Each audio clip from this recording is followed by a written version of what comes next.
Pemberitaan dugaan penggunaan ijazah palsu yang digunakan wayah mendaftar menjadi wakil rakyat di pemilu serentak 2024 menjadi perhatian Badan Pengawas Pemilu (WAN) KPU Banjarmasin. Ketua Bawaslu Banjarmasin pun memandahkan bentukan verifikasi administrasi anggota dewan ada di KPU Banjarmasin sehingga bila ingin melakukan penelitian maka Bawaslu Banjarmasin harus menunggu KPU Banjarmasin membuka terlebih dahulu. Pemberitaan dugaan penggunaan ijazah palsu yang digunakan wayah mendaftar menjadi wakil rakyat di pemilu serentak 2024 menjadi perhatian Badan Pengawas Pemilu (WAN) KPU Banjarmasin. Ketua Bawaslu Banjarmasin Muhammad Fahriza Nur Wahetakwani Prima TV usai pelantikan anggota DPRD Banjarmasin periode 2024-2029 di gedung DPRD Banjarmasin jelang tengah hari Senin 9 September 2024 memandahkan bentukan verifikasi administrasi anggota dewan ada di KPU Banjarmasin sehingga bila ingin melakukan penelitian maka Bawaslu Banjarmasin harus menunggu KPU Banjarmasin membuka terlebih dahulu.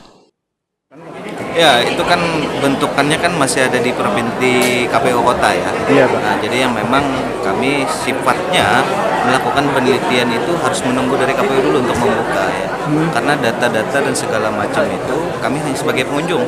Ya, jadi tidak bisa langsung meneliti. Jadi sebenarnya perlu ada koordinasi. Walaupun sebelumnya sudah ada kami lakukan koordinasi dengan KPU. Untuk saat ini sih belum. Nanti kalau memang ada temuan dan segala macam pasti akan langsung ditindak.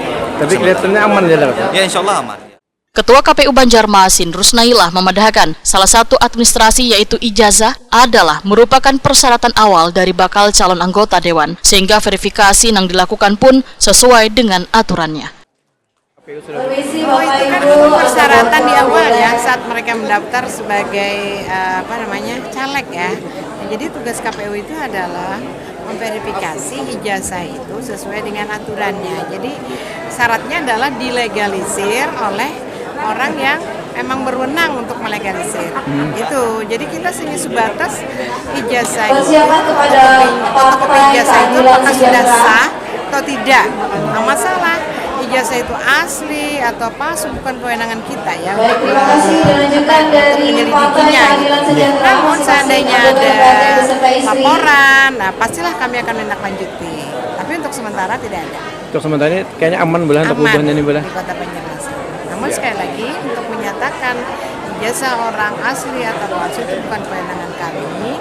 Jadi kami dari KPU Kota Banjarmasin menerima pemberkasan kemarin, tentunya meneliti terhadap dokumen itu sesuai dengan aturan. Yang penting ijazah itu berlegalisir sesuai dengan yang punya kewenangan untuk melegalisir.